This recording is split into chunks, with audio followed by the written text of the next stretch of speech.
Hello, everyone, and welcome to the HP Podcast, episode number 312.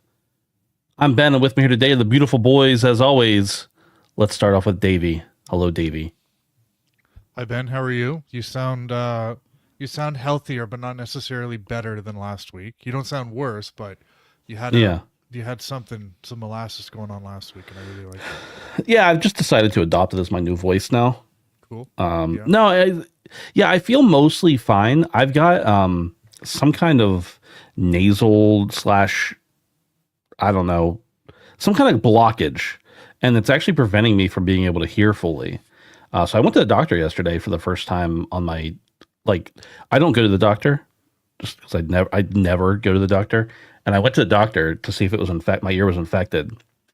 She was like, it's either like starting to get infected or it's coming off of being infected, but I can write you a script for it either way. And I was like, yeah, I might as well. I was like, I'm flying on Saturday. Is it going to be a problem? She goes, it's probably going to be uncomfortable. I was like, oh, good. Okay. Yikes.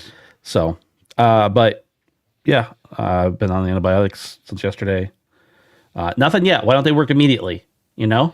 Just take them all at once. Take them all at once. I was thinking about it. She also recommended Claritin, and I was like, Claritin doesn't really help with that. And she's like, no, but it might help you in other ways. I was like, okay, whatever. I was like, but Claritin D makes me anxious, so she recommended just the regular kind. So Not the D. not the D. She did not recommend the D. Damn, dude. Either way, you know, here I am. Here you Good. are. You look good. You sound good. We're glad to have you back at as close to 100% as you'll be. The funny thing is, last week, my throat was kind of hurting. I was all stuffy and congested, and I had, I have chronic migraines, but I was had a little bit of a headache, and now the only thing that's really wrong with me is, well, the only physical ailment I have is that my left ear is all clogged up. But I would take all the other stuff without the ear. I'm going crazy. Just not being able to hear out of only one side of your head is maddening. It's driving me insane. So here we are. Get something sharp and dig around in there if you want. I mean, that is an option. I could go and have them puncture a hole in it. Mm-hmm. How many times have you said in the last week, Ben? How many times have you said in the last week, turn my left headphone off? Zero, but that can change. Huh? I've not said huh. I've said I can't hear you. My kid will be on my left side talking to me in a quiet voice, and I'm like, I don't know how many times I need to explain to you I cannot hear you. Sometimes when you ask someone to repeat something after the third time, you just give up and it doesn't matter as much what they've said. You guys have anybody in your life that I'll be wearing headphones or something, obviously not able to hear, and people will just talk to me as if I'm able to hear them. And then I'll realize they're talking to me and be like, what'd you say? They're like, oh, you couldn't hear me? I'm like, I had headphones on. Something I learned about getting married is it's like that, but it's someone trying to carry on a conversation with you when there's two floors or a floor between you and your spouse. Mm-hmm. It's like, I'm in a different room. I can't hear you. Or I'm washing dishes and there's a conversation going on. And it's like, this isn't, I'm not trying to ignore you, but this isn't happening right now. Right. Yeah. My favorite thing is when you're maybe half a room apart from somebody or on the other side of a room or in a different whatever, and they're speaking away from you and in a muffled voice. Yeah. And they say something and you're like, I couldn't hear you. And they say it exactly the same way, facing the exact same direction at the exact same volume. And you're like, I couldn't hear you the first time that exact same situation happened. Why did you think the second time would be different? Right. Yeah. Yeah, a guy I work with will always talk away from me, and he doesn't project no matter what. He's in charge of talking to people in a meeting in an open space, and I'm like, hey, some of the guys back here can't hear you, just project more. And he's like, I can't, I am. And I'm like, I just think people just don't get it sometimes, dude. They're just oblivious. You can't talk away from me and expect me to hear you. So half the time I just give up and just submit that I don't understand what he's saying. So yeah. We also have Brandon with us. Hello, Brandon. What's Greetings. up? How we doing today? How are your ears holding up? Oh, they're great. The AirPods still never stay in them, but what are you gonna do? Man, I love AirPods. Yeah, I got to get little hooks or something. It's since I've gotten my AirPods, I don't use them as much for that reason. I don't know what's wrong with my ears. And you say, Brandon, just just change the little, it comes with all those little sizes. It doesn't matter what size I put on it, it still doesn't stay in my ear. So I just need to make an adjustment of some sort.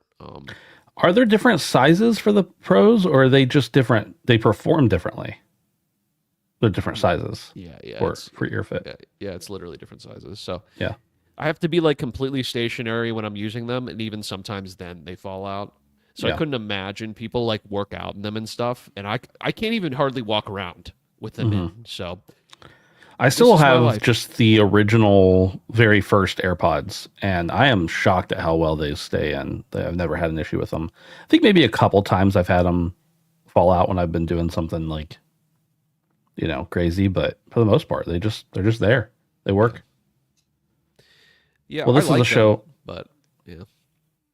This is the HP podcast. It's a show all about how our ears work or don't work from time to time.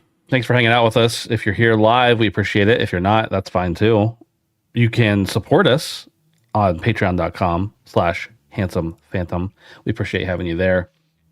I mentioned we're live, and we're live every Tuesday night at 7 p.m. on YouTube. We're also available on free feeds, Thursdays on audio. You can even get us Wednesday, a day early, if you sign up for the Patreon that I mentioned. It's $1 a month, 25 cents-ish an episode. Cents-ish. I know that is a word that works, but it just feels weird to say. You can also hang out with us on Discord over at handsomephantom.com/Discord. We'd love to have you all there and hang out with us, talk about stuff. I don't even know what goes on in there half the time. Most of the time, it's just Ed Walton talking about what he's playing. Ed, you always seem to be in like some kind of crisis about what you're playing next. It's weird. In a good way. I understand it. Sometimes there's just too much to play, man. I will not be here next week. I will be away on a planned trip vacation with my family. But the beautiful boys will be here as always. This will be the second episode. After you break the first one, a year later, it's easy to do the second one, to rip off the Band-Aid. It's You already son of a gone. bitch. The That PTO Band-Aid's in. floodgates have just opened. That's ladies and right. I'm gentlemen. going to start bailing every other week. Once the Band-Aid's in the salad, it's easier just to, leave it there. So Start calling you Phil. Take it easy. I'm sorry. Is that a saying? No. I've never heard that. It, Oh, no. it is Okay. now. It really is is now, though. Like when you find somebody's used up Band-Aid in your salad, that's never happened to you. I think I would kill myself. But are you insinuating you'd still eat it? Are you insinuating you'd still eat it? I don't know. What's the point of the saying? It's hard to say. I was just riffing off the Band-Aid thing. Like once you rip the Yeah. Band-Aid off, well, okay, once the Band-Aid's already in the salad, Honestly, it's all water into the fridge anyway, boys. that's right. Water under the fridge. This is a nice segue, though, because so as Ben is alluding to, he will not be on the show, and Brandon and I will be co-hosting next week, and we're going to do our damnedest to get his channel demonetized. So, It's already, it's not monetized now. I'm Okay, looking well- up new slurs. I'm doing Make research sure it for the never first will time in be. the history of the show, boys, for an important reason. It would an be the first time. impromptu- it's an Brandon won't even impromptu fill out after what dark. Brandon won't even fill out what game he's playing on the sheet that we all share, let alone doing any research for the show. My God. Hey, take a look at it right now, Ben. What does it say? It's filled out. It's filled out. You filled it out within the last 2 minutes then, while we've been live. Don't hate the play, hate the game, baby. I don't put that there so that we can all remember what we're playing. I put it there so that we can each look at what we're playing and then have like things to say about what the other people are playing. Yeah, but It's not for your own benefit, Brandon. It's for ours. everything is for my benefit, Ben. That's what you. No, cease the to thing is that understand. you take advantage of nothing. Therefore, you create no benefit for yourself. You take advantage of nothing and everything at the same time. I know. Ask any of my lovers. What? Why is that? Why is that chat highlighted? I have this power now. I just had to highlight this one. Good to know. Thank you, Ed. Shoot that over my way. I'm gonna need his material for next week's show notes. If this channel was monetized, I don't know how it would have stayed monetized after the show. I mean, we don't say anything terrible, but certainly some questionable things come That's up. why from we time to time. don't do After Dark Live. That is part of the reason, and it's not on video. Yeah, absolutely. There's time to edit things out. Yeah. Although we haven't, but recently. Derek says, don't AirPods have a hearing aid mode? Ben could stick one in the bad ear until it clears up. Mine are the very original ones. They don't have the hearing aid mode. I'd like to get the new AirPods Pro. I told my wife, I was like, I kind of want those. She's like, don't you use? I was like, but they're too expensive. She's like, just get them. You'll use them. I'm like, nah, it's just too much money. She's like, don't you use your AirPods like all the time? And I was like, yes. She's like, so something you use all the time would be a waste of $250 or whatever. And I was like, yes. She's like, that doesn't make any sense. I'm like, I know. That's my life. That's how my brain works. Sell the old AirPods on Marketplace, dude. Bro, they're so old now. I don't think they're worth anything. I think you can buy them at the store for like $50. Yeah, that's $50 towards the new ones, baby. I'd rather just keep them as backups, you know? Sure. Yeah. You guys want to talk about some video game stuff, I guess? I guess. I'm always like depressed when we move into the actual news, you know? Like, we're having so much fun. This isn't really as much of a news item as it is just a conversation, but the Nintendo Switch 2 was revealed last week. Just like Derek O predicted all this time. We knew he was right about when it was going to be revealed. But we had a lot of the stuff ruined, you know, or leaked ahead of time. So there's nothing that crazy that we saw, but there were some interesting things in the trailer for sure. So I just wanted to get you guys' feedback. We'll start with Dave. We'll start with the optimist about Nintendo, and then move to the pessimist about Nintendo.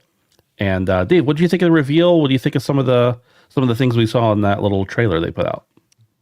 Yeah, it was. There were so many leaks leading up to it, and there's always a thing in the back of your mind where it's like, what if all these leaks were completely wrong and we got like something super crazy? And obviously, I think most of us knew that wasn't going to happen. So yeah, the reveal finally came, and we got pretty much exactly what we've been seeing in leaks for quite a while now, which is an iteration, is I think the best way to put it from a look standpoint. Because remember, we just got to look at the hardware, and as much as we all knew that Nintendo was probably going to go into this next generation for them with a "if it ain't broke, don't fix it" approach, it's a little disappointing. Anytime you get new hardware, you don't want to feel like you're getting an upgrade. You want to feel like you're getting a brand new kind of piece of hardware. And I don't know, I didn't really see a whole lot that blew me away. Again, the most important part is going to be the software, and some of the stuff we've been hearing about it, being comparable to like a portable PlayStation 4. That sounds great to me. I don't need a Nintendo console to, have cutting edge sort of tech and specs and it to compete with like a PlayStation 5 or PCs. But It's a good thing you don't need Nintendo to be cutting edge, because it literally never has been. Yeah, that's just not what it's for. But it doesn't matter, because it's got the software, the first party software that just makes it so good. So yeah, I mean, the hardware reveal came, and I wasn't really expecting that much. I'm still using the launch Nintendo Switch. I never moved up to the OLED, so the jump to this is going to be substantial for me. I was actually just playing Hollow Knight today, and I'm like, this is so friggin' dark. Went into the screen brightness, and I realized I was already at full brightness. So yeah, I mean, this is going to be a big jump for me, but it didn't feel as exciting as new hardware reveals normally are. One little thing, that this is really dumb, but the rounded edges now on the dock, I think, are a massive visual upgrade. Not that the old one was ugly, but just now seeing it, it looks really good.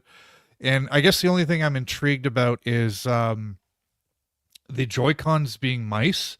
I don't know if that's been confirmed, but it looked pretty clear from the trailer that there is some sort of functionality where the Joy-Cons can be used on a flat surface. Again, I don't know. It's I'm really interested to see what that will be like and how that will factor into games. Sure, it's just a gimmick if it's anything, but yeah, it is what it is. I'm looking forward to seeing the software reveal in April. Yeah, Nintendo has always had that one gimmick, and of course the gimmick with the Switch is that you could switch from handheld to console, but I guess the gimmick now is maybe mice Joy-Cons, which is interesting. There was something else you said there I wanted to hit on, but I don't remember what it was. About the screen. The screen's not going to be OLED, right? That we know of. On the new one. I don't know Uh, that it's been confirmed. Yeah. well, If it's not OLED, that's going to be a downgrade from the Switch OLED visually, at least. yeah, I'm sure it'll still be an upgrade. It's a bigger screen too, so It's a bigger screen. I'm sure it's going to be an upgrade from the regular Switch, but as far So, as visuals go, if I you're don't know. does that then mean if you're going from an OLED to a Switch 2, it's going to be a visual downgrade for you? Yeah, They're I would gonna consider say it a Switch visual. 2 is not OLED. I would consider it a visual downgrade personally, because the OLED looks so much nicer and cleaner. That's interesting. That's Yeah. an interesting strategic choice, Yeah, to say the least. yeah, yeah. And like he says, I'm sure they'll do a Switch 2 OLED at some point as well. Brandon, what did you think? I thought it was a pretty interesting reveal. I thought it was a very aesthetically pleasing reveal. Um, I, on the other hand, from Dave, actually think this is excellent of Nintendo to do.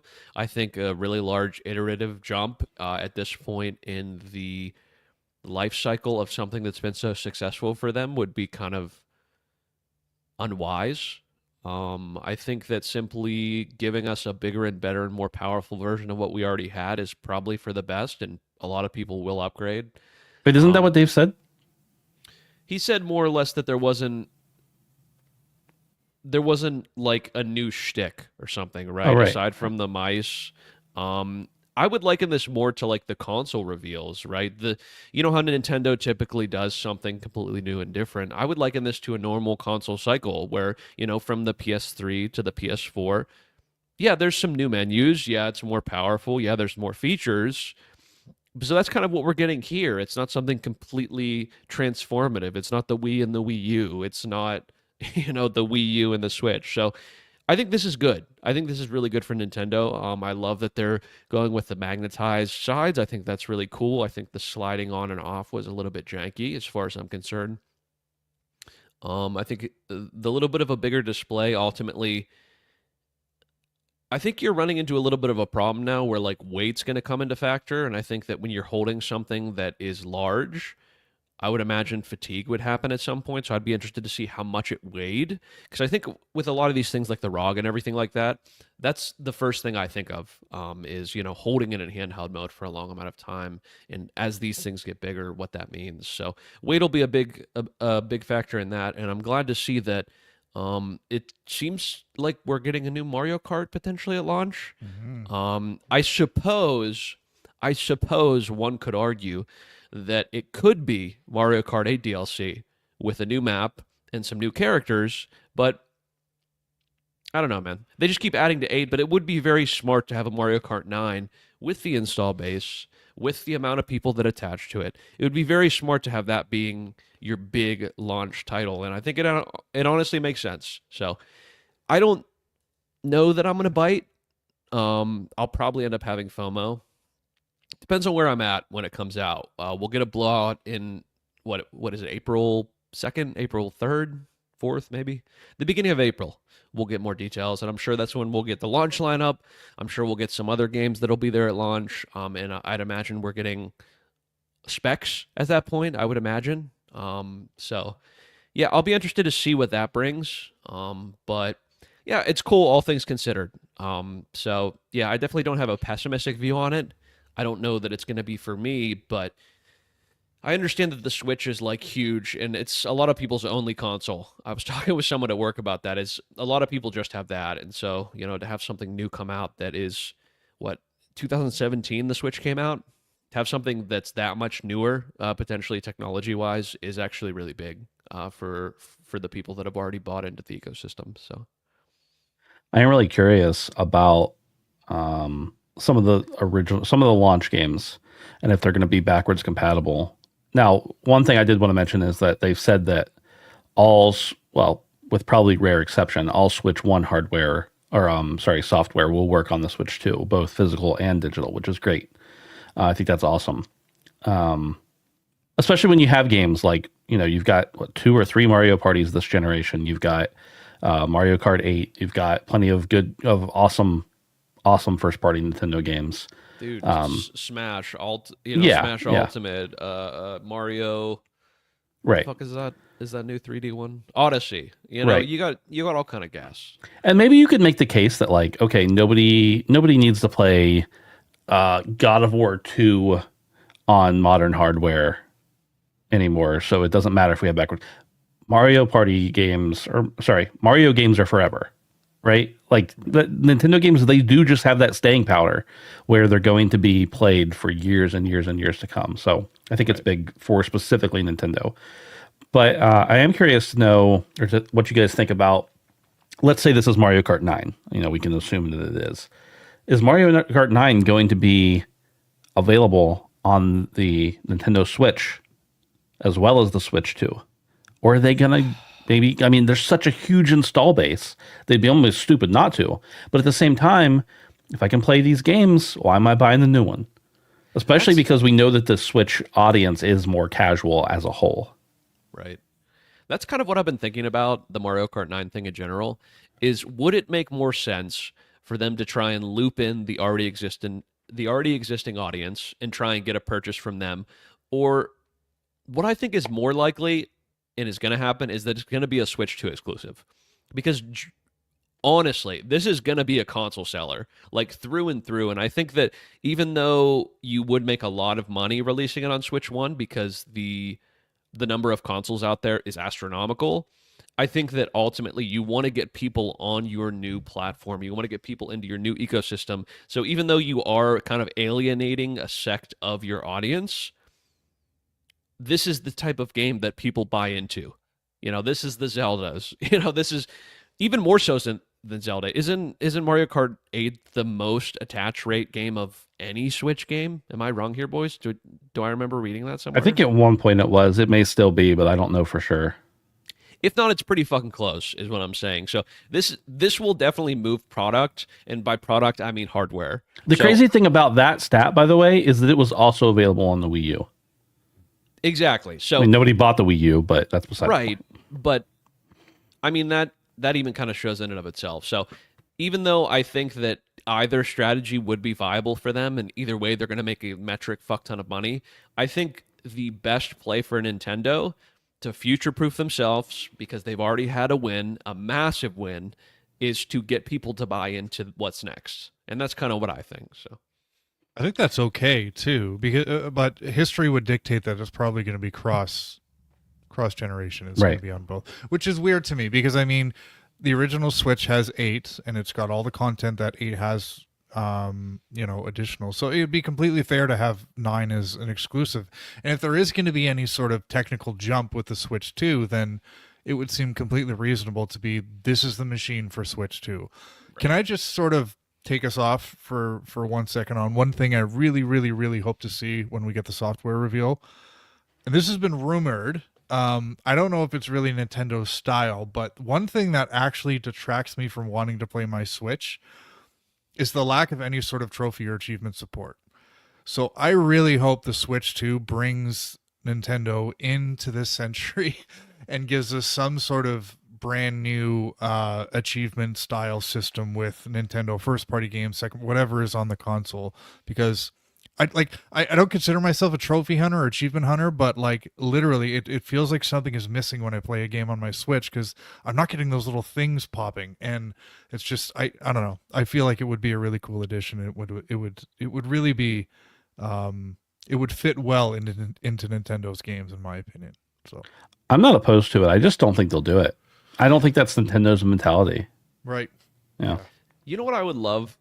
I'll say one more thing and then you go ahead, Ben. I would love for them to put it out on Switch 2 only, Mario Kart 9, and then throw a little bit of a bone to the 8 players. Say, hey, here's a new character or two that are going to be in the new one, and then if you want the rest of the experience, I think that would be a nice in-between because they've added so much to 8. I've missed a ton of it. I only have the vanilla game, and there's like, they've doubled the maps, I think, at this point. So they've gotten their monies out of it, but I would love for them to kind of usher in the next bit and kind of give something so that way the people don't feel too left out.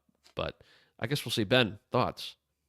Yeah, I'm pretty much with you guys. I mean, obviously we don't know a ton about I don't really care what form factor they presented it in, I'm fine with it being, you know, an iterative console. I like the Switch as it is. A better one is cool in my book. I am really interested in the internals because if it's not at least as good, I mean, I know it's Nintendo. You get Nintendo games on it, but if it's not at least as good as the Steam Deck, there's something there that I'm like, huh? Well, I already have something better than this. Now, granted, like I said, it doesn't play the same types of games, but you know, it's there. So I'm just really interested in the internals and finding out what we've got, what it's packing. And we've got some leaks and everything, but you know, I don't want to rely too much on those until we actually see the reveal. So I think it's cool. I'm excited for it. I'm sure it's going to be higher priced than the Switch, but I can't imagine it's going to be $500. It's not going to be on par with the new Xbox or PlayStation when they released, in my opinion. Yeah. It won't be as powerful either, I would imagine. No. Yeah. So, cool. Can it run Echoes of Wisdom? That'll be the big question. Honestly, guys, I think I played my Switch this year for like 10 hours, and it was 10 hours of Echoes of Wisdom. And I couldn't finish it. Most of it was at 10 FPS. Yeah. Damn. Probably closer to 15. We'll be fair. Let's move on to the second story, also about Nintendo. Let me pull it up here. This is from IGN. It says video game piracy enters new era as Japan arrests its first alleged modder of Nintendo Switch consoles. Video game piracy has entered a new era as Japanese police have arrested for the first time. I like how I wrote Japan. Japan arrests Switch modder is what I wrote. It makes it seem as if just the country of Japan arrested a Switch modder instead of police or something. I don't know. A 58-year-old Japanese man was arrested on January 15th on suspicion of violating the Trademark Act. He is suspected of modifying Switch consoles to run pirated games before selling them. This was allegedly done by welding modified parts to the circuit boards of secondhand consoles that allowed them to run pirated games. The man is accused of loading the hardware with 27 illegally accessed games and selling the consoles for around $180 US each. He's admitted to the charges and is currently being investigated for other possible violations, according to police. I like that they were like, hey, we think you did this and we're going to arrest you for it. But, you know, after you admit to it, we're also going to find out what else you did in the meantime. There's a lot more here talking about the history of piracy and everything with Nintendo. We've talked about that stuff all the time, but I just wanted to hear what you guys thought about this arrest and what it might mean for the future. Honestly, I think it's bullshit. Let this 58-year-old man go. It doesn't matter what he does. Honestly, if it was like a 21-year-old, you know, miscreant or something, this man's just trying to retire. You know, he like he's trying to, you know, the whatever their equivalent of the 401k just ain't cutting it over there. I don't know what they have over there, but it's just not cutting in. And so he had to get a little scratch on the side, and fucking old Mario's knocking on his door. So, you know, I don't think this is right. A piracy isn't right. And honestly, he sold something to the wrong guy. He had a man on the inside. So I blame that, whoever that guy is, the mole, the Monty Mole of the scenario. So, all jokes aside, this is kind of sad that this 58-year-old man, I hope he's not punished too harshly. I hope he just gets like a fat fine or something like that. I hope he doesn't like actually get, you know, jail time. I don't know how strict Japan is about this type of thing, but yeah, just don't, if you're gonna mod shit, just don't sell it. Maybe like make a video on showing people how to do it if they want to do it. That's even like morally gray, right? And then if they want to break the law themselves, they can. But you can't be selling it to people. It's like selling pirated CDs back in the day, pirated DVDs. Like, of course you're running the risk of getting caught. So this man had to have known the repercussions of his actions, especially being from Japan. He knows, you know, the stranglehold Doug Bowser has on that country. So, yeah, I don't know. Interesting, boys. Very, very interesting. David. Yeah, my first question was, like, is this all because he was making a profit off of his illegal modding? And yeah, again, the example I thought of is like, what if he was just sharing videos of himself, like how-to videos of how to solder your own things on the circuit board to make it mod or pirate games or whatever. So yeah, I feel bad for this guy too. Like if it was like a 20 or 30-year-old, I wouldn't really have those feelings of remorse. But I guess the bigger question is now that like Nintendo is raiding people's houses and bringing the SWAT team with them, does this start to set the precedence for the rest of the industry? I'm thinking probably not. Nintendo seems to be the only one that really gets a hard on for this kind of stuff, whereas the rest of the industry just kind of knows it's going on, but turns a blind eye to it or doesn't want to deal with it or is still making money hand over fist. So it's like, whatever. I could see like if a major retailer was caught doing something like this, then, maybe you see like a Sony or something step in, but there's just so much of this stuff going on that I'm finding it surprising that Nintendo's going after like an individual. Cause like there's this YouTuber I watch, his name is Jacob R, and he makes a lot of videos on just like buying weird consoles from Temu and Wish, where it's just like it's like a PS5 knockoff, and it's just an Loaded with emulator. And ROMs. Yeah. yeah, thousands of ROMs, and it's like that's illegal, and like a major retailer is selling it, but just nobody cares. So why is a 58-year-old from Japan being arrested and stuff? So I mean, it depends how you look at it. In one lens, this is a really big problem that's rampant around the industry. The other is these companies are still making stupid money. So is it that big of a problem? It seems like people are still turning to your consoles the legal way to get their entertainment. So I don't know. I feel bad for this guy though. We should find out where he lives and start like a GoFundMe for him or something. And yeah. Do you think people would donate to a GoFundMe for a random Japanese man, age 58? I would. I would. Yeah. That's there's two people right there. 2 out of 3. What do you say, Ben? Yeah, let's throw him a $5 or something. 3 out of 3. That's what I'm saying, baby. And Dave would throw a 5, and that'd be like $10 American, maybe like $30 Japanese. I don't know. Yeah, I'm obviously I think this is wrong. What he did. It's obviously illegal, but I don't know. I think it's more just Nintendo. They need to make an example, right? We know we've talked in the past about protecting your IP and all that kind of stuff. So I understand why they've done it. And it is wrong. It is illegal. But it's funny because like, if he were just some random YouTuber making videos on how to mod stuff and how to pirate things and everything, Nintendo would probably still try to get him taken down if it was informational purposes only. YouTube might fight him on it. They might not be able to get it taken down, but they would still try. But it's really funny because occasionally I'll see, I guess I take a little bit more lax approach when it comes to TV, movies, videos, whatever, where I'm like, oh, this person shows you how to get access to all these different torrents at the snap of a finger, and you can just immediately watch them, stream them live. You don't have to even download them anymore like you used to. And I'm like, that's pretty cool. That's good information. But if they were to like sell you a Fire Stick with that technology already implemented, so you just like clicked on the thing you wanted to watch, I'd be like, you scum. Like, so for me, it's like if somebody's just making videos about how to pirate stuff, I'm like, oh, okay, well that's interesting, But when they actually sell you the console with the games already on it, I'm like, nah, no, that's not cool, Dude. A video showing me how to make meth, fine. Right. Okay. A video, someone selling me meth, not okay. There's a That's big kind of difference. that. Yeah, There's a big difference. There is a big difference. There absolutely is. Maybe not with meth, but Ben, I also like the way you say that Nintendo's trying to make an example like they're the fucking mafia. yeah, I'm serious. Like they're like, not even as a 58-year-old man safe from this. Okay, so what makes you think that you can do this? If you told me, if somebody could prove to me undeniably that the Japanese mafia was involved with Nintendo's administration of justice, I would believe it wholeheartedly. Yeah. It would not surprise me one bit. Knock on the door. It's a me. Open up.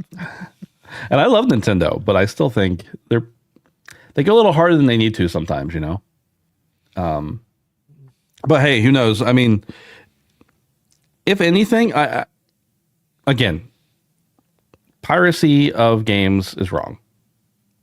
Big or small games, whatever, it's wrong. It is illegal. But if you were just some guy didn't have any money, really wanted to play the new Mario game, and you downloaded some stuff, I'd be like, okay, whatever, dude. But when or even if you were just somebody who told somebody how, I'd be like, okay, whatever. But when you start selling consoles to people who just don't have the technical know-how, full of games already, I'm like, that's scummy. I don't know. There's just some weird line for me that it crosses. Kingpin Doug Bowser's coming after you if you're not too careful, dude. That's right. All right, let's talk about some more scum. Genshin players. I mean, Genshin Impact.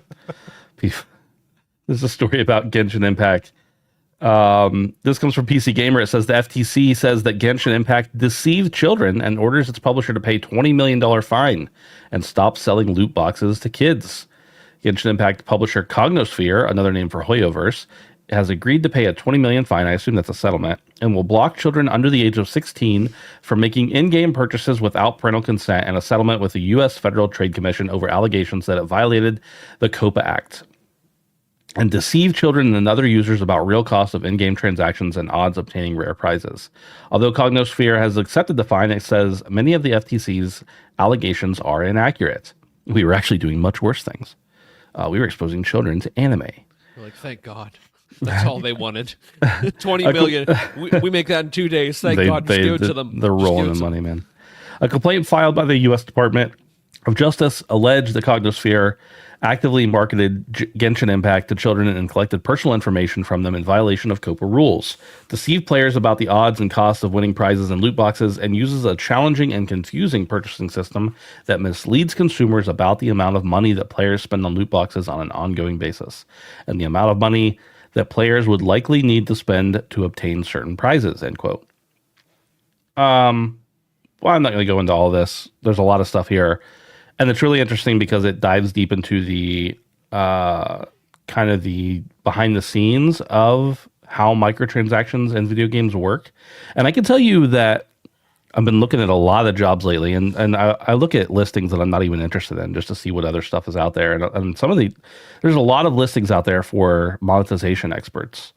And a lot of them specifically, they don't come right out and say, like, we want to know new ways to deceive people, but the job listings basically say, like, we want you to be prepared to find new ways to deceive people into buying our stuff.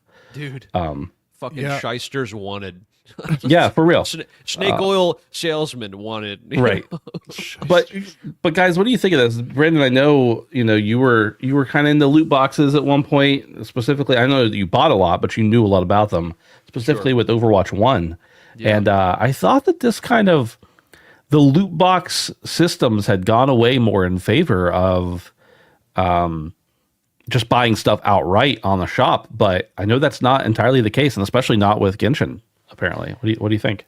Yeah, no, I mean, I feel like this is not surprising to me, especially from a company that has gotten as big as this one has. I mean, Fortnite, what did we talk about last year? The year before that had to do a huge payout because of a similar thing. So that was from years before, but yeah. Well, even so, I mean, I think it's a matter of time before one by one we start to see the FTC continually coming after these huge companies. Because for the most part, until they've gotten to a certain size, I think a lot of these things kind of fly underneath the radar. And you're starting to see some of the big boys kind of get taken down a notch. So loot boxes are still incredibly prevalent throughout the industry, period. I think that some games have realized that they can be a real gamble, no pun intended. But yeah, I mean, this isn't surprising. This is how it works. This is how they get as big as they do. And the fact that, I mean, it's surprising to me at all that, I guess kids under 16 can play online games, but like you would technically you're supposed to be 13 is what the COPA Act is. Well, but like you would think that there would already be safeguards in place no matter what for things coming out before this and not, after they've made perceivably more than $20 million worth of damages. Because if we're to assume that this is a settlement, I mean, the money made is exceptionally larger than 20 million. That's just what they're saying is the punishment. So I did read a little more in there. It said it was a $20 million fine is what they agreed on, which is funny because the FTC gets all that, none of the people who were impacted. But that's a different debate for a different day. Right. So, yeah, I mean, honestly, I think at some point, even 13, this seems a little bit low. I think that really, if you can't purchase things, if you can't have a bank account, if you can't have a credit card, if you can't type in your own information, I think there probably should be more protection for kids in general. I think even 13 is a bit young. So, um, yeah, boys, I'm not surprised to see this whatsoever. I think we'll continue to see this as time goes on. And I really hope the FTC kind of continues to find ways that children are being exploited through games and through gambling, because I think, not only are video games kind of a hot button thing with this, but you even take things like the App Store. Like, I think things like that are incredibly, incredibly latent, and filled with things like this. So, um, You guys ever watch Silicon Valley? no, It's a show about a tech company, kind I of. want to watch it. It's hilarious, but I think it's Silicon Valley. There's an episode where they realized that they didn't make people agree that they were under 13 or that they were over 13, and that they had to pay a fine. And then they realized that fine, it was like some crazy amount of money. And then they realized that fine was like per person, and it ended up compounding. It's yeah, but that's what it is basically. Is that you have to you can lie about it, but you have to check a box saying you're at least 13 years old, or fill out a what your birth date was in order to access, like, Facebook, Twitter, whatever. And I assume most video game purchases as well. Dave, what are your thoughts here? Yeah, I kind of feel like the precedent was set for this sort of thing 2 years ago with the Fortnite thing. The difference is Epic was forced to pay $520 million, so more than $500 million for whatever they did. And I'm not saying that, Genshin is necessarily as big as Fortnite, but it's pretty damn big. So a $20 million fine for what sounds like a very similar infraction is kind of weird to me. And it sets the wrong precedent for the rest of the industry, where, as you guys have just demonstrated, like $20 million compared to what these companies are making off of these predatory microtransactions is nothing. And it sort of makes people think, like, how can we get around this and still risk getting a fine, but just make them enough money to kind of offset that, because companies are going to continue to do this. The first thing that came to my mind too was, or I guess the second thing was, the ESRB rating for Genshin Impact in the US is T for teen, which is 13 years old. But the way I'm reading this is that this is probably going much younger than 13-year-olds using their parents' credit card.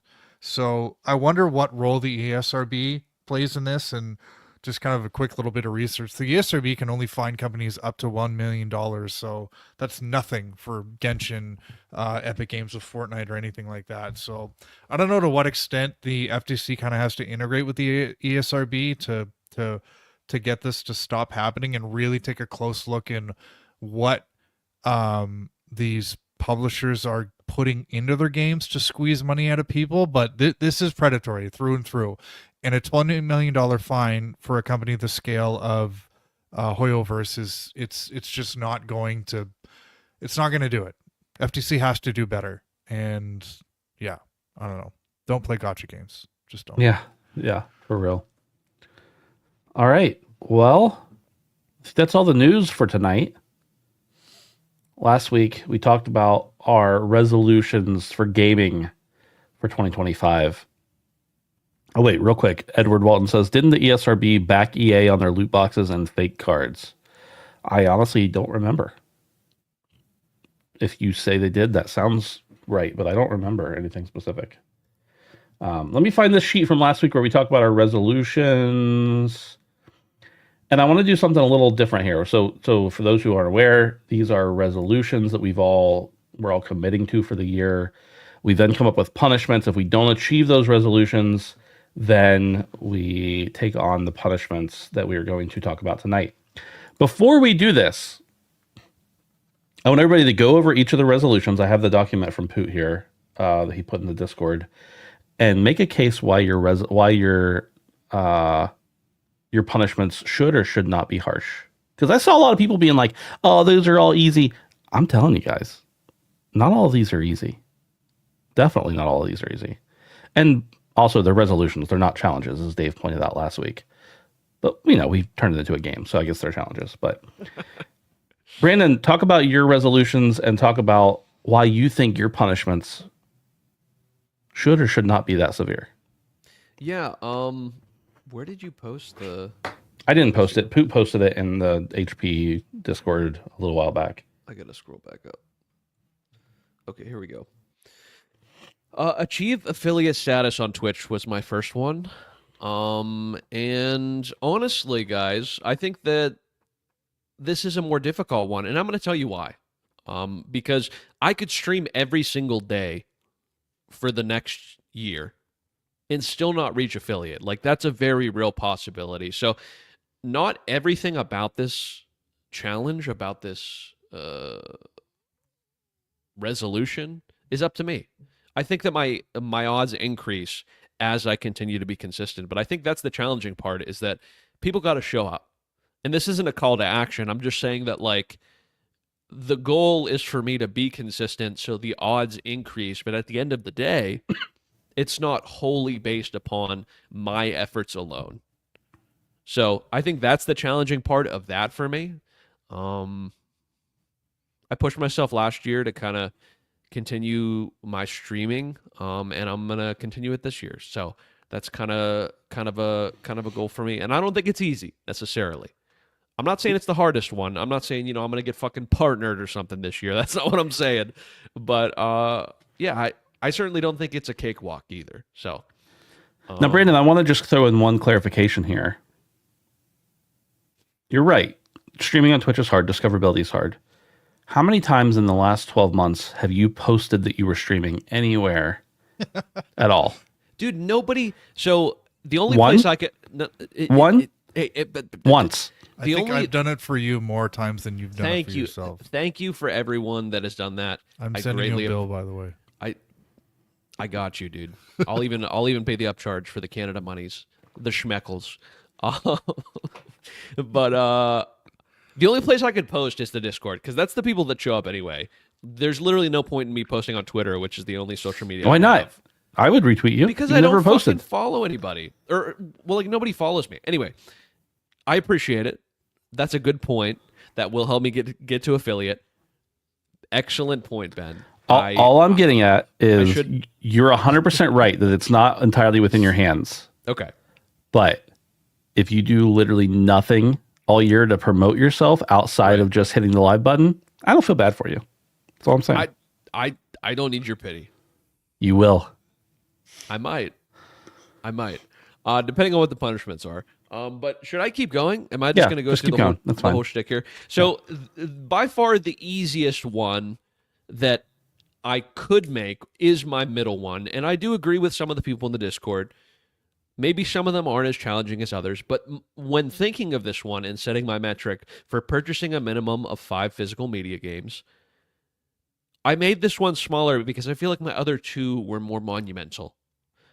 So I wanted at least one that was a got it in the bag type of thing, but it's more of the spirit of the challenge or the spirit of the resolution that I was excited about this year, and I hope to purchase much more than 5 this year, because we go to shows and stuff like that. So I want to make it a point. But purchasing 5 is definitely the easiest of the 3. I agree. And I can't argue that. I can't argue for that specifically that I shouldn't get harsh punishment, because that is objectively an easy one. And last but certainly not least, and real quick, who in these documents wrote like must provide proof of transaction and stuff like that for yours and stuff for Dave? I trust you guys. I don't need proof. I don't need you to show me your receipts, especially like when you're going. Yeah, okay, you can do that if you want. I'm just saying, like, if you tell me you bought it, I believe that you bought it. Sure.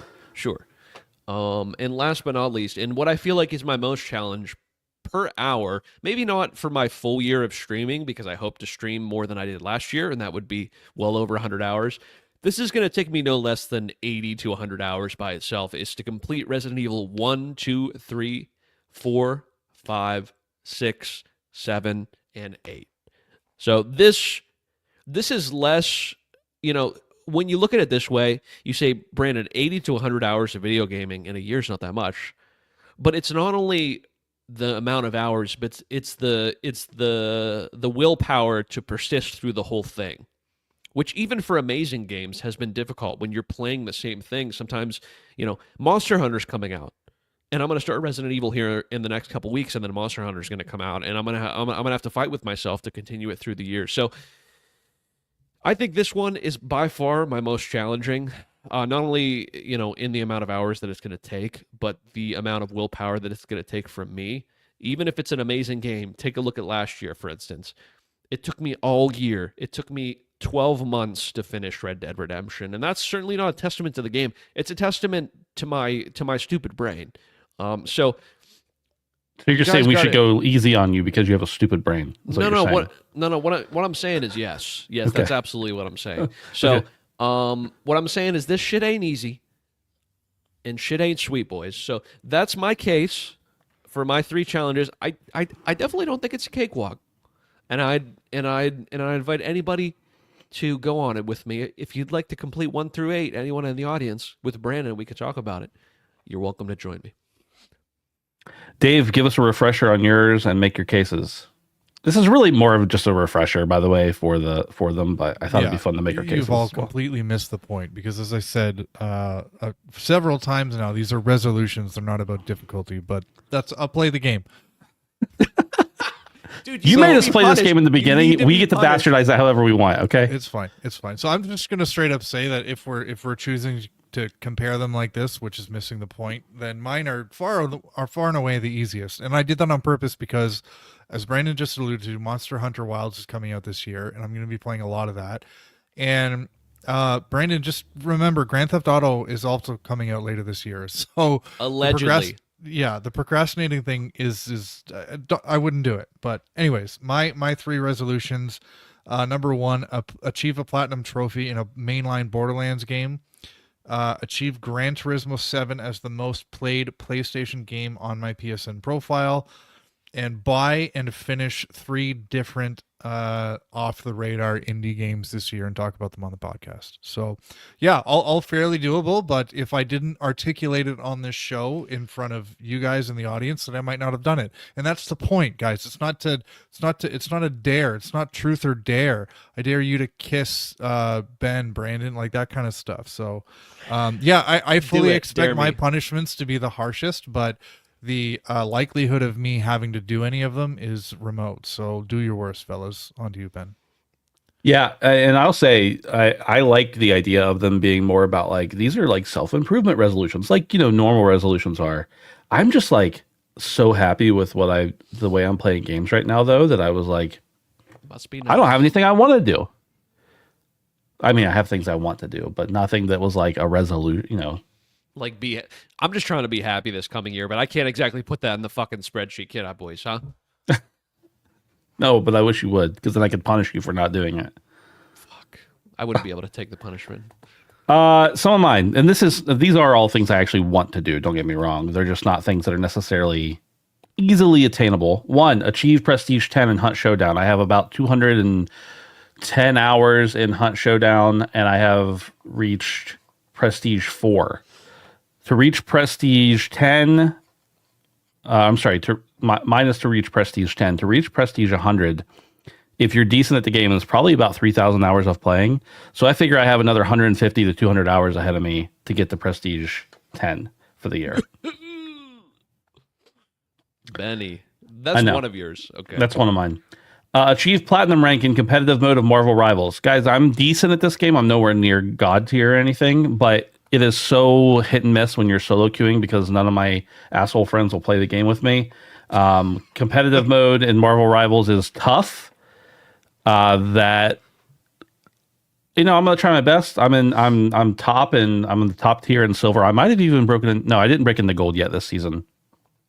But it's a tough road, especially when you're playing solo queuing and nobody wants to talk and you can't get any kind of team cohesion. And don't get me wrong, 6 stacks in hero shooters are tough too because they pair you against other 6 stacks who play together all the time. But this is not solely a Ben. This is not a Ben skill gap. I could play 100% perfectly, have the most kills, be MVP every single game, and still lose the game. So just saying, it's not an easy resolution challenge. And then the one that actually is within my control entirely, unless something catastrophic were to happen to my physical being, I guess, is to spend more time playing handhelds than I did in 2024. Now, I couldn't find an easy way to actually find the amount of hours that I played on handhelds.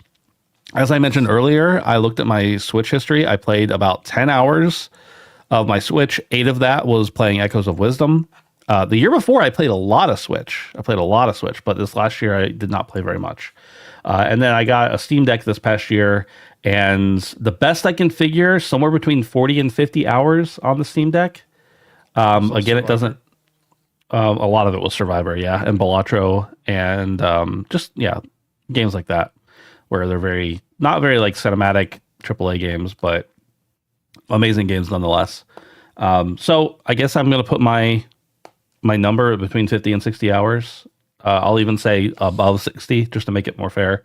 Again, it's not easily trackable. I did install the on the Switch. It's a little more easy to track for sure. On the Steam Deck, I installed an app that should tell me how many hours I've played each thing on it, but it doesn't. There's a way you can track, like on SteamDB, you can look at like the Linux time played and everything like that. My profile just doesn't show it at all. Like it's not even a category, let alone does it show anything there. So I can't guarantee that that'll be an accurate way to track it, but I guess I'll just track it the best that I can on the Honor System. But that's the only one I actually am like, I really want to do this. So I hopefully I'll be able to track that fairly well. Boys, you heard CEO Smith overruled legal for the proof of transaction resolutions. I didn't overrule. I just said I would believe them. There's a big difference there. Big difference. I didn't have to show receipts last year, so But Yeah. you did have to show bussy. Oh, I'm sorry. That was scratch Butt that from pussy. the record. Redacted. Scratch that from the record. Legal's gonna be so mad about that. I'm sorry. All right. We'll go to the same order. Brandon, you have let's go one at a time. You have a punishment for me and a punishment for Dave. Yes. Give me one of those. Wait, we're just supposed to do one for each, right? Yeah, one for each. Okay, thank Christ. I thought for just a second I had to do multiple. Give I was just give mine, and then Dave can go and give Right, mine or right. whatever. Whatever. Okay, so first and foremost, off the back of Ben speaking about how difficult his challenge is going to be, I'll go first with Ben, because we'll save the best for last with Dave's. Oh, no. But we'll save the best for last with Dave.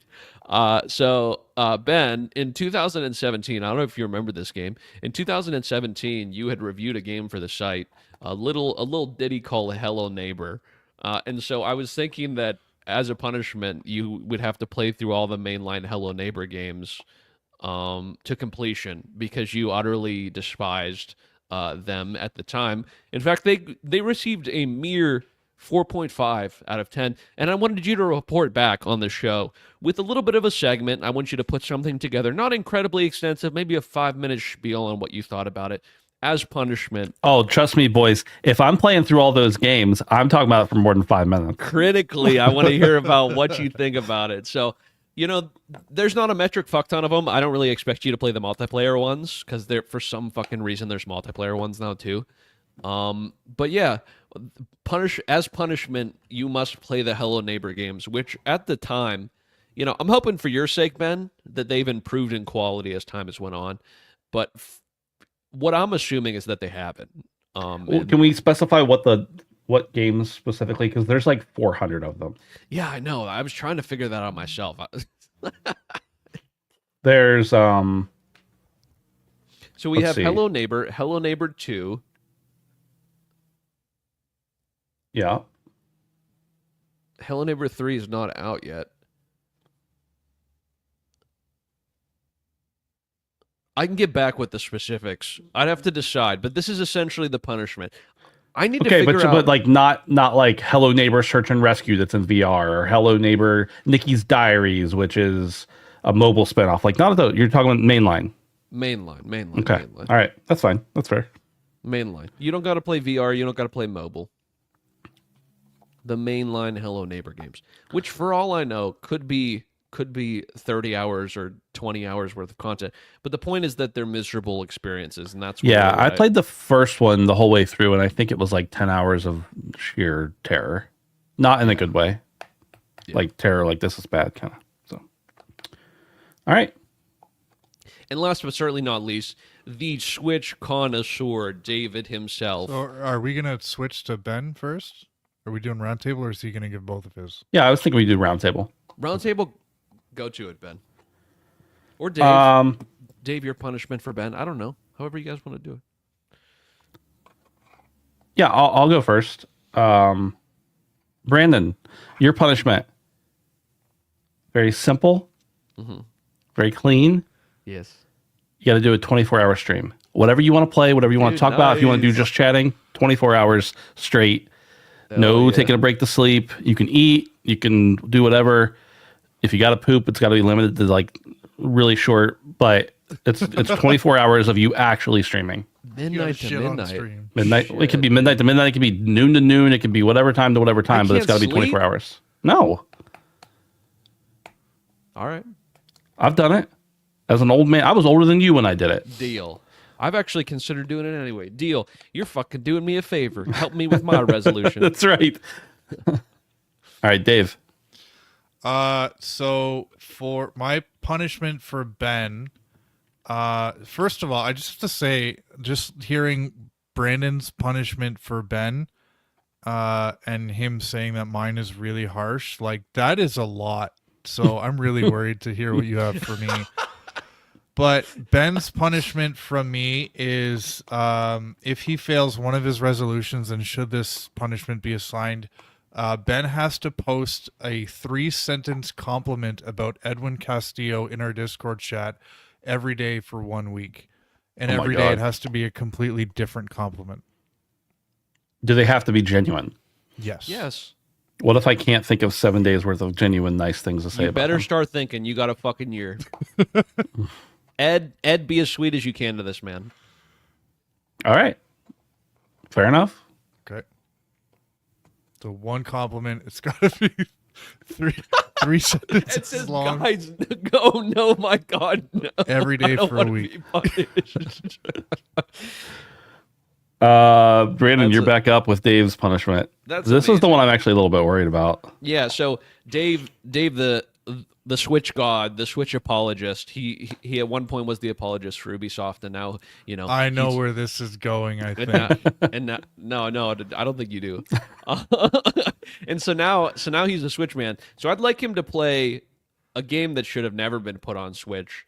I'd like him to play to the completion of the game, Ark Survival Evolved on Switch, which luckily for you, Dave, has been patched. It was completely broken at launch, and I've since Googled, and it's gotten much better. But by much better, I mean it doesn't.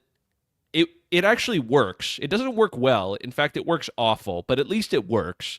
So Ark Survival Evolved, I could not even fathom playing that difficult of a game. Brandon, Dude, I got to step in here. To completion, that's according to how long to beat, solo campaign only is 208 hours. That's All right, extreme. Or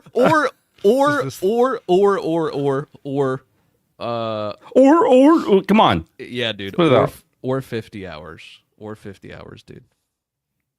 That seems fair. That seems no. Let's say 30 hours, because that seems more equivalent to Ben. You just have to beat the last boss. You know what I'm saying? That's it.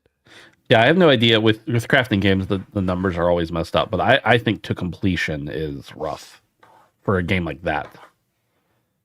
Dave I'll said he's take not. it. Dave It said he's just not going to have fuels any me problems to- beating his. Yeah. All right. Fair enough. No, it's not the Vin Diesel game, Derico. That one isn't out yet. Are you sure? I thought it was out. No. They re-released Ark Ascended, which is right. the original one. Ark 2 is not out. Okay.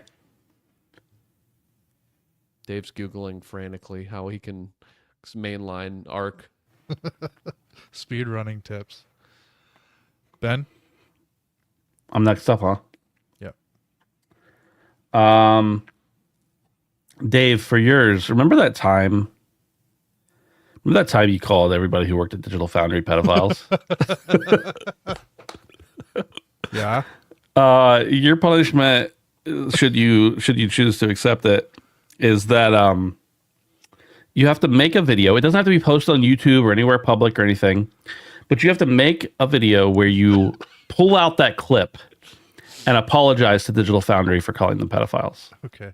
Do we have to send it to them? You have to send it to them. You don't have to. It doesn't have to be posted anywhere publicly. You can just send it to them in a DM, whatever it is. But you have to explain, I said this in the heat of the moment. I didn't mean it. Or maybe you do mean it. You have to double down. Can I make a video on like proving why they're child rapists? Whatever it is, you either have to prove your point or apologize. Deep dive. Oh my god, I'm sorry. My desk just broke. Yeah. Okay. Cool. Dave's going to send us a letter tomorrow that says, I can't be on the podcast anymore. I'm really sorry, guys.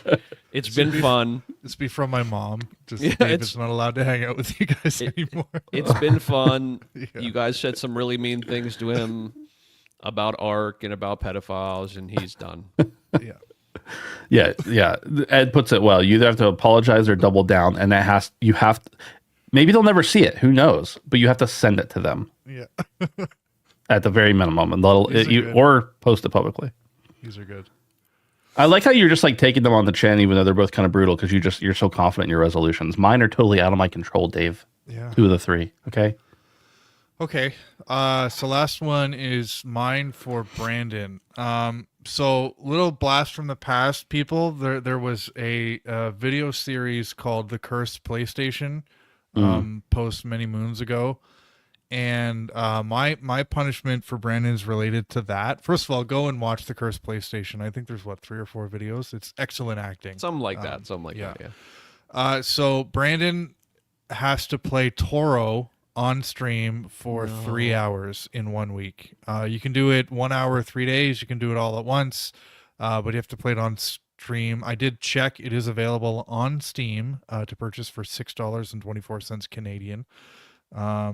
So yeah, Toro, you got to play it for 3 hours on stream. You hear that, Brandon? You got a 3-hour punishment, and you tried to give Dave a 208-hour one. The funny thing is Toro has mostly positive reviews on Steam, so maybe it's gotten better since that video was posted about 6 years ago. So yeah, Man. All I right. feel like a dick. Mine are not that bad. There's something. My punishments are like, yeah, thanks, guys. You can play it during your 24-hour stream if you fail 2 of your resolutions. Dude, hell yeah. I'm failing them. All right. Pooh will get that worked up for us in the document, I believe, along with the revisions. He might need some legal clarification on a couple of them, but That's fine. Whatever he writes is fine. We'll just do whatever we want anyway. But we do appreciate the help, because otherwise I would not have remembered last year's. I didn't write them all down in the moment. So, all right. That's them. Let's talk about what we've been playing. I'll go first because I haven't been playing anything new this week. I've been playing more Rivals. I'm logging in basically for, at minimum, like an hour to an hour and a half a day, I want to say. Mostly just wrapping up challenges, and the ones I don't feel like if it's like, get a assist to this character and getting a kill or something like that. If I don't feel super comfortable with doing that in competitive, I'll just hop into like a quick match and do it. Because I don't want to sabotage my team just because I'm playing a specific character that I'm not used to playing, just to get that challenge. But then I've been hopping in for a few competitive. Like I said, I'm working my way up, but it's tough. You do lose less SR per loss than you win. So it is nice that even if you go lose, win, you're climbing eventually still. But the problem is that when you start losing, you're very rarely switching back to winning every other round. So you're usually losing more than you're winning in my experience. But I love it. I am having a lot of fun, and I've been watching a lot of videos, trying to improve the different characters I play. Always being versatile, having a character or 2 or 3 in every different type of character to play, to be able to fill if somebody's just not willing to switch, or if we need to have a different need or something like that. So I'm having a ton of fun, and when I'm not playing it, I'm thinking about it or watching someone else play it. I'm just, yeah, really, really enjoying it. Still playing Overwatch with the guys, sometimes at night, most nights for an hour or so as well, between like 2 and 3 a.m. But I don't know. I think it's just, and Rivals will eventually be this way too, but I think it's just because Overwatch has been around for so long. It's not exciting to me. I'm playing it because I'm playing with the guys, not because I'm like, I want to play Overwatch. But Rivals right now is, it's that new thing and it's that IP that I like and it's still interesting. Strategies are still developing and you're seeing new things all the time and finding out you could do this with this character and nobody knew that. So just, yeah, it's an exciting time in that space right now for me. And then Satisfactory. This game has continued to have its hooks in me. I think I'm in like phase. I don't really understand how it all works, but like there's an overarching goal you have, and then you have multiple smaller goals. And I think I'm almost at the end of those smaller goals, and you have to do each of the smaller goals before you can progress to the next big one. And I think I have one more big one, but it could be like it could still be 40 or 50 hours before I can accomplish that. And I'm not really playing for endgame. Like I don't. Oh, I mean, I'm kind of playing for endgame. I'm not really playing to like finish the game. This is a game that I want to be able to go and unlock everything that you can possibly unlock, and then just build the craziest factory you've ever seen. Part of the problem I'm having is that it really speeds things up if you like build a machine that does this thing for you. But sometimes I'm like, well, why would I build that machine when I can just go, pump these out and finish this task and then get some more stuff unlocked? But because I haven't gone and built those machines in the past, I'm then having to do them later on when there's like more resources and other directions that I could be using. It's a little bit convoluted, I guess, but it's I'm kind of kicking myself for some of the choices I made early on and actually thinking about restarting after like 40 some hours, restarting now that I know more what I'm doing and just set up everything the way that it should be set up. So it's very fascinating. The game has a lot of intricacies to it. There are definitely some strategy to it, even though it's, mostly a single player or co-op game. And man, I just realized this game would be so much fun co-op because like sometimes I'm having to stop producing something because I'm running out and having to gather leaves and sticks for fuel instead of actually working on the thing. And now I'm realizing that if I would just set up the machines the way they're supposed to be set up, I wouldn't have to do that as often. But it takes a lot of planning to do every next step, to build everything. I really like it. If you have like the slightest bit of OCD, you'll probably like this game if it appeals to you the same way it has to me. So that's it for me. Brandon? Yeah, so I think I talked last week about how I restarted Doom before Dark Ages comes out. And I think I saw today that somewhere online leaked a potential May release date. So that's kind of cool. It's coming sooner because it got taken down right away. And usually when that sort of thing happens, it's usually pretty reliable. I can't remember where it was leaked, but that would be kind of cool. So it's coming sooner than I thought. But I did want to make a point of starting the We'll Doom probably hear release about video. that this week, right? Doesn't Xbox have a It is showcase or Thursday. something? Yeah. I imagined that we would have gotten a release date this Thursday, but now I'm almost positive that we are. So I'm glad I'm starting this up now. I completed Doom 2016 though last week. Excellent game, my favorite of the two, and I started up Doom Eternal. I would say I'm about 6 or 7 hours in, maybe. So maybe about a quarter of the way done, maybe a little bit more, maybe closer to halfway done, if I'm remembering how long it is. So yeah, I still like 2016 a lot better than Eternal. I think Eternal is a better game overall, but me personally, I resonate more with 2016. So I think it is good that Doom Eternal really makes you use your whole kit, but I'm like a shotgun guy. And I just want to continue to be a shotgun guy. But in Eternal, I'm flame throwing and I'm throwing grenades constantly and I'm switching to a million things. And it's fun. Don't get me wrong. Like I have been enjoying it, and the peripherals of the mouse and keyboard have even increased the enjoyment of Eternal to me, as opposed to the controller. But yeah, and it runs like an absolute champ, boys. I got to tell you, I thought 2016 ran well. Doom Eternal, I'm running on Ultra Nightmare. So, not even above Ultra with ray tracing, albeit the ray tracing isn't incredibly extensive in this game. It's not, top of the line, cyberpunk sort of shit, but I'm getting between 120 and my cap, which is 165. So typically, it bounces between 120 and 140, which I'm completely satisfied with. And yeah, I can't complain. It looks great. It runs great. It's a ton of fun. And I'm excited to finish this because I'm going to be starting directly, pending I don't play this until Monster Hunter, which I don't think is going to happen. Although it is only a couple weeks away, I think. I'm going to start RE right after this. So RE1. So very excited about that. Nice. Davey. Yeah, so I wanted to get a head start on my resolutions because my punishments, as I've just found out, are pretty awful. So I've been playing Borderlands 3. That's the game I've decided to get the platinum in. And I got Ghost of Tsushima again. So, Oh no. well, okay, so I had to install this game 4 times to start playing it. Well, not to start playing it, but here's what happened. I started installing the PS4 version, and when I booted it up, my save file wasn't there. Um, this is a game I originally played on the PS4. I never played it on the PS5.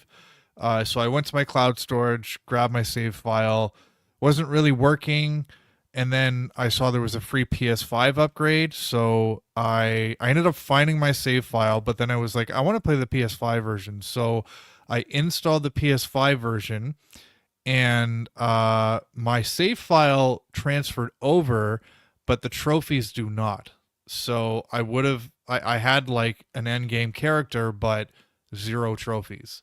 So I ended up deleting the PS5 version, going back to the PS4 version, and I'm playing the PS4 version because even though you can transfer your save data, you cannot transfer your trophies. It's a brand new trophy list, which I kind of think defeats the purpose.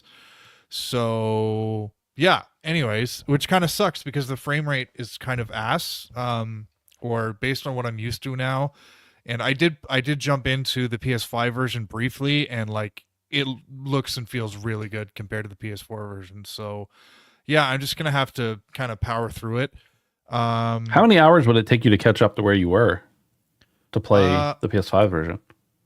I don't know, like 30, 40 hours. Oh, okay. So That's a lot. yeah. But yeah, I love Borderlands 3. I think Borderlands 2 had the best character and stories and all that stuff, but I think Borderlands 3 felt the best and looked the best. And yeah, I'm in the part of the platinum right now where I'm going through each one of the locations and I'm trying to find all the named locations, and also complete the Iridian writings, and also doing all the side missions. And the side missions are just really funny. I love Borderlands' sense of humor, and this is all stuff I haven't done before. So yeah, it's I'm enjoying this part of the platinum so far. And I think I have to do like some trials thing later. I know somebody in our chat last week was saying they recently tried to do the platinum, so maybe they could speak to this. But yeah, I'm happy. I'm going to have Borderlands 3 as my 10th platinum on my list. Nice. I've also jumped into Gran Turismo 7, as that's another part of my resolution. And yeah, I just Gran Turismo 7 has weekly challenges now, and they're really cool because it's 5 racing events, and they start off really easy, and then the fifth and last challenge is really difficult. But even if you only get 1 or 2 or 3, you'd still get substantial rewards. And yeah, I love me some Gran Turismo. I have to put about 40 hours into the game by the end of the year, and I think I'm going to be able to do that between the challenges and the new menu books and the new license tests. But I have always operated under the assumption that I was never good enough and would not enjoy online competitive. So I've never touched it, but I think I just need to give it a shot, and just see if I might love it. It might be my new thing. And because Yeah. I'm investing all this extra time into the game, then I might just have to give sport a try. Because yeah, I really like doing the online time trials. But this could be a new way to kind of breathe new life into the game for me. But yeah. Played a little bit more Hollow Knight. I beat Hornet, or at least the first encounter with her. and I assume she's going to be like an ally or something. If I remember correctly, she's on the cover of Silk Song, so I'm assuming she's not like a real enemy. But yeah, it's a fun game. It's very Souls-like. There are run backs. There are. I probably died to the Hornet like 15 times, just kind of learning her moves and getting the timing down. And yeah, but I'm still really enjoying it, and again, really loving the exploration aspect of that game. So that's all for me. Very nice. Very cool. Dave, what is your second most played game, or what is your current most played game on PSN? Assassin's Creed Odyssey, and I think Division is right behind it. Division 2, pardon me. I was just loving the idea of like you get Gran Turismo 7 to be your top game, and then you're like, I can't turn on the PlayStation for the rest of the year just in case. I was thinking that, like, what if, like, yeah, maybe we should talk about that. What if I play like a shit ton of Wilds next year or this year, and then it knocks it out? Like, does it have to be at the top at the end of the year, or does it just need to occupy top spot for a moment in time? I think specifically what was written in the resolutions here was, I don't even know, so I don't have anything in mind. For every 1 extra hour of Monster Hunter, at some point by the end of the year, you're gonna have to put an extra hour into Gran Turismo. It says achieve Gran Turismo 7 as most played PSN game on profile. I think what you said last year is that you wanted that game to be your most played game. Yeah. So the spirit of it to me says it has to be the top played game. It says it has to be top. So even if I put more time into Wilds, I have to. Okay, understood. Yeah, you got to make up for it. Yeah. It's fine. I'm so sorry, Dave. It's okay. No, I just feel bad. No, it's fine. I like your punishments. I won't do any of them, but you better sorry to start waste your researching time, Arc. Yeah. Bucko. I like how mine was just like goofy and stupid, and Digital Foundry has no idea who you are and won't care. And so it's just like a funny thing. And Brandon's was like, I want to make you cry. Dude, if you're gonna shill for a company, I say put your fucking bushy where your mouth is. You know? I did some research. I was like, what is the worst performing game on Switch? And I wanted to make Dave play that, but I didn't want to just do some like shovelware shit. I almost did The Witcher 3, but then I thought about how awesome of a game that is, and I wouldn't want him to experience it for the first time in that shit of a way. But Ark is like a fun game, but it also sucks. So like I played The Witcher 3. Full? Yeah. And the DLCs. I'm tripping. Yeah. I did know this, Dave, but it would have been kind of funny actually to that when I said I think stains. I know where you're going with this. That's what I thought you were going to say, is playing The Witcher 3 in its entirety. And as much as I love that game, that would suck. Even worse is Ark, dude.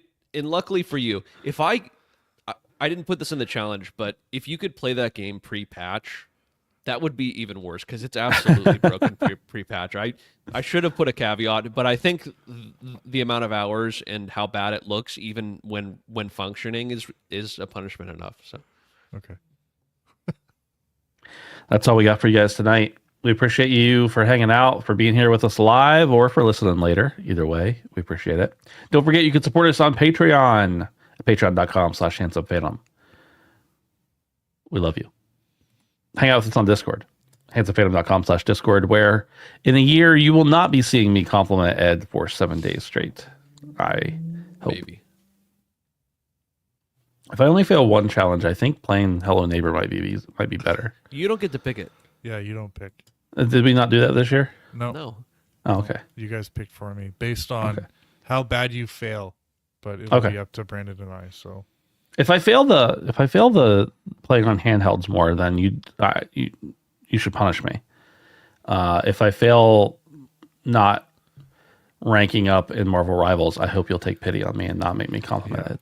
No, we'll decide by the end of the year. I know you'll decide. We're not really making that decision now. It's more of the heat of the moment type of thing. Well, depending on how heat of the moment it is, maybe this year will end the end of this year will be the end of my appearances in the podcast. We'll see. We'll see how it goes. It's been a good run, boys. Got to dip out. It's been fun. He's never coming back from vacation this week. The buck stops at complimenting it. I'm willing to do a lot of fucked up shit, but not that. All right, guys. Have a good night. See you later. Goodbye. Bye.